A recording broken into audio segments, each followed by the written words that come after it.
Hendrik ini tiba-tiba menagih uang yang pernah dipinjam oleh Nur beberapa waktu yang lalu. Namun bukannya membayar hutang tersebut, Nur malah menggoda mantan suaminya dengan cara membuka roknya dan berkata,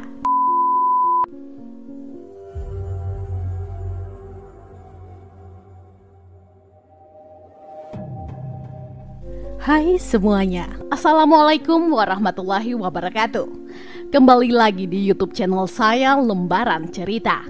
Semoga kabar kalian semua sehat selalu dan pastinya diberi kebahagiaan dalam menjalani hidup. Di video kali ini saya akan membahas tentang kasus pembunuhan yang terjadi di Banyuwangi, Jawa Timur. Nah, daripada kelamaan intro, yuk langsung kita bahas. Seorang wanita cantik yang bernama Nur Hoviani berusia 42 tahun, tinggal di Citarum, Kelurahan Panderejo, Banyuwangi, Jawa Timur. Diketahui Nur pernah menikah dengan seorang laki-laki yang berkebangsaan Belanda bernama Hendrik Tiboel. Sedikit informasi mengenai profil dari suami Nur. Hendrik Tiboel berusia 56 tahun, merupakan seorang pria berkebangsaan Belanda yang telah memiliki izin tinggal di Indonesia sejak tahun 2010 lalu. Awalnya Hendrik ini tinggal dan bekerja serabutan di Kuta Bali. Kemudian pada tahun 2013, ia memutuskan untuk pindah ke Banyuwangi. Nah, kepindahan Hendrik ke Banyuwangi ini ternyata membawanya untuk berkenalan dengan seorang wanita cantik yang bernama Nur Hoviani. Dari perkenalan tersebut timbullah benih-benih cinta di antara keduanya.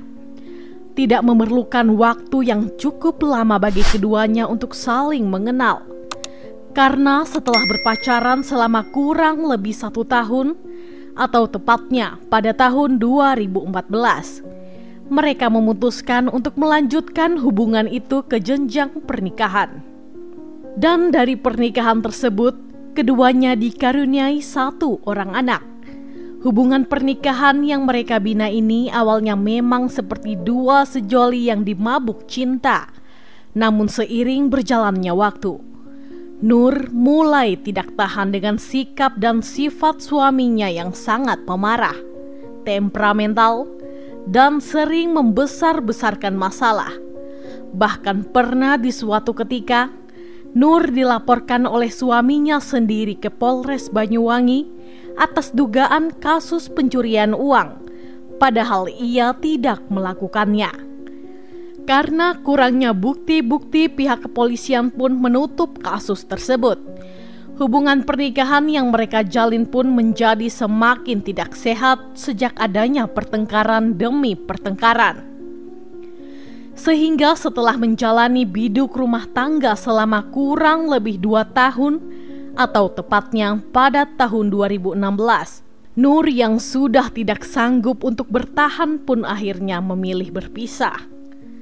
Menurut beberapa tetangga, Nur dan Hendrik ini memang terkenal sebagai pasangan yang kerap kali bertengkar. Selain itu, Hendrik juga pernah diusir oleh warga sekampung karena diyakini sebagai tukang pembuat onar di kampung tersebut.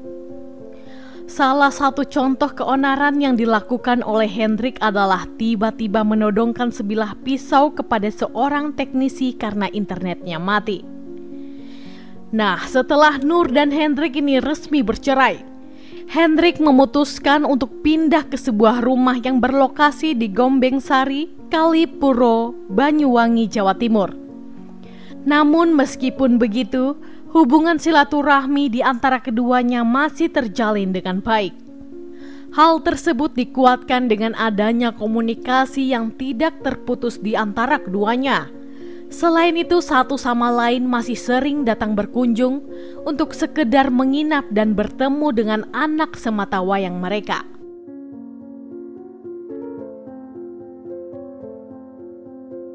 Semua kejadian ini bermula pada hari Senin 25 Desember 2019 sekitar sore hari.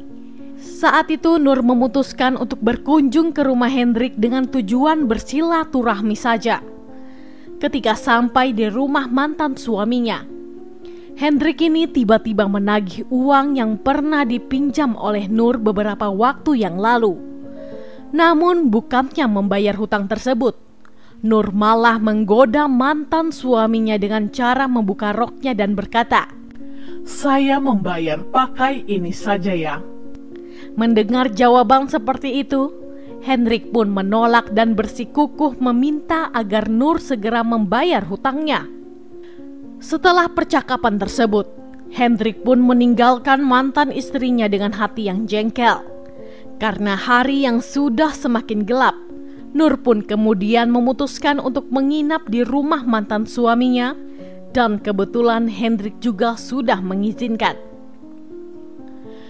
Pada 26 Desember 2019 sekitar jam 3 dini hari, Hendrik yang sedang tertidur pulas kemudian terbangun karena merasa terganggu dengan suara dengkuran Nur. Hendrik juga sudah berusaha untuk membangunkan Nur beberapa kali. Namun semua itu sia-sia saja, karena suara dengkuran Nur malah terdengar semakin keras. Hendrik yang kesal karena tidurnya terganggu pun mulai terpancing emosinya. Apalagi sore tadi sempat terjadi perselisihan di antara mereka, sehingga kekesalan Hendrik pun semakin menjadi-jadi. Hendrik yang tidak bisa tidur kemudian memutuskan untuk keluar kamar. Ia kemudian mondar-mandir di dalam rumah mencari cara bagaimana membuat mantan istrinya itu tidak mendengkur lagi. Entah apa yang merasuki pikiran Hendrik saat itu, karena pada saat ia melihat sebuah kabel USB, Hendrik langsung mengambilnya dan tanpa berpikir panjang, langsung melilitkan kabel tersebut ke bagian leher mantan istrinya sampai Nur tidak bisa bernafas lagi. Setelah memastikan bahwa mantan istrinya itu sudah tidak bernafas, ia memutuskan untuk melanjutkan tidurnya hingga pagi hari. Baru setelah pagi tiba, ketika Hendrik bangun dari tidurnya, ia memutuskan untuk mendatangi rumah tetangganya guna meminta bantuan. Saat itu Hendrik menceritakan semua kejadian yang terjadi pada malam itu, seakan-akan baru saja terjadi. Hendrik pun dengan terburu-buru meminta bantuan tetangganya untuk membawa Nur ke rumah sakit Blambangan. Namun sayangnya, di saat para warga ini mendatangi rumah Hendrik, mereka menemukan Nur sudah dalam kondisi terbujur kaku di atas kasur dan sudah tidak bernafas lagi. Saat itu warga langsung bergegas mengamankan Hendrik serta menghubungi pihak kepolisian untuk segera datang ke lokasi. Setelah pihak kepolisian sampai di lokasi, mereka langsung membawa tubuh Nur ke rumah sakit terdekat untuk dilakukan otopsi. Sedangkan untuk Hendrik, langsung digiring ke Polres Kota Banyuwangi untuk dimintai keterangan. Di dalam interogasinya, Hendrik mengaku jika ia telah membunuh mantan istrinya. Dan menurut pengakuan dari Hendrik, ia dengan tega membunuh Nur karena merasa kesal harus terbangun dari tidurnya hanya karena suara dengkuran Nur yang sangat mengganggu. Pihak kepolisian yang menangani kasus ini pun merasa tidak habis pikir dengan kelakuan Hendrik. Karena hal tersebut, pihak kepolisian akhirnya memutuskan untuk memeriksakan kejiwaan Hendrik. Menurut seorang psikolog, terdapat sejumlah alasan mengapa Hendrik sampai dengan tega membunuh Nur, yaitu jiwa anarkisme, balas dendam pribadi, serta kebobrokan mental yang dimiliki oleh Hendrik. Namun meskipun begitu, psikolog menyatakan jika Hendrik ini sehat secara mental, sehingga ia harus mempertanggungjawabkan semua perbuatannya. Pihak kepolisian pun akhirnya menjerat Hendrik dengan pasal 338 KUHP tentang pembunuhan. Sidang untuk kasus ini pertama kali digelar di Pengadilan Negeri Banyuwangi. Pada 29 September 2020, Majelis Hakim Pengadilan Negeri Banyuwangi menjatuhkan vonis hukuman penjara selama 14 tahun terhadap Hendrik Tiboel karena telah bersalah melakukan pembunuhan. Vonis tersebut diketahui jauh lebih ringan dibandingkan tuntutan jaksa penuntut umum yang menuntut hukuman penjara selama 15 tahun. Setelah amar vonis tersebut dibacakan, pihak keluarga yang melihat langsung proses sidang tersebut merasa keberatan dengan hukuman yang diberikan.